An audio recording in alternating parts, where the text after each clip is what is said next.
All right, I'm here working with the Xair on iPad today, and I want to show you how I have set up the system to lock out band members or praise team members from accidentally mixing to your left right bus or any other bus that you don't want them to mix to. Anything in gray right now is locked out, and I can not use those features. And in my case, I'm a instrumentalist with my monitor on bus one, so I can easily adjust my monitor master and of course scroll through and get my mix the way that I want in my monitors.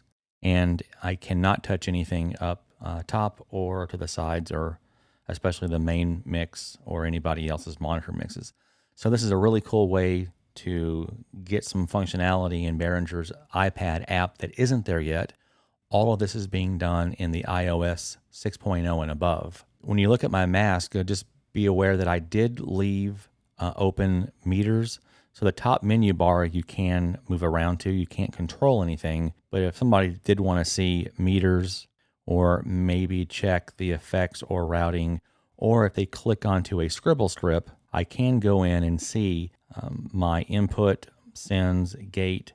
I don't have control, but it might allow me to help the sound engineer or the person who does have control to see what's going on and mention maybe, cut some of my lows out or fix my EQ, things like that. So I don't see a reason not to have access to that top menu.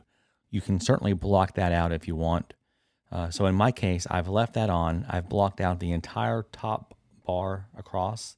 I've blocked out the main and master fader scribble strip so that you can't go to that. Blocked out all the buses that I don't want. And most importantly, you've got to put a mask on the bottom mutes because those mutes aren't your monitor send mutes. Those are the main mutes. So that's my recommended configuration.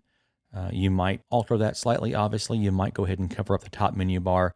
The only issue is if you cover up the top menu bar, you will have to cover up the scribble strips because once you hit Guitar 2, there's no way to go back and you're stuck in that screen.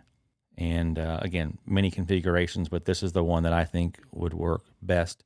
So let's look at how we do this. If we're in this mode, we have to triple click to get out of it. You do have to enter a passcode to get out, so your band members can't get out and get back in access. So once I'm out, you'll see that I'm in guided access mode. That's the feature of OS 6 and above. This is the setup screen where you draw your masks, and you can resume, get back to where I was, or hit end, and that's what I'm going to do now. So guided access is off. Now I'm back to where I want to be. Everything works as normal, one button click. We want to go into settings. We want to go to general settings. We want to go to accessibility. And then we want to go into guided access.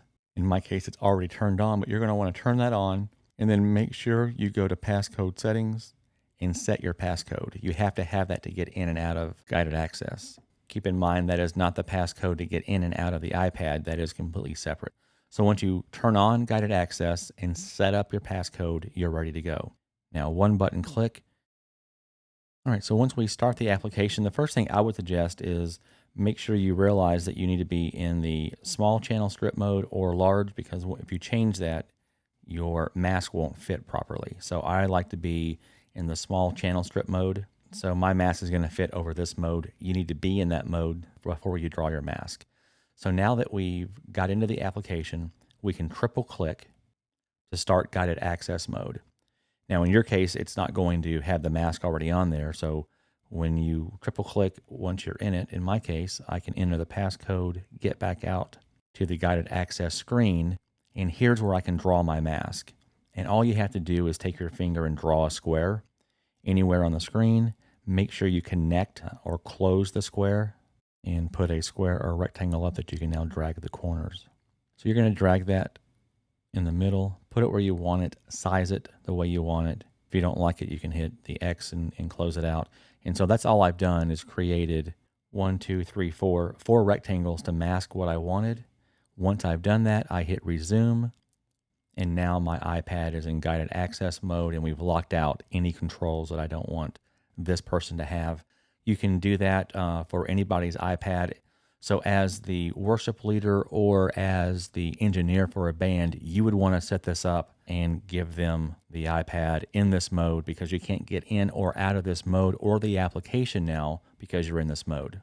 Lastly, is because we're in this mode, it's been talked about that the iPad has much better Wi Fi reception, or at least less interference from outside Wi Fi interruptions, and internally, it's not trying to sleep or shut down or close the application because it can't.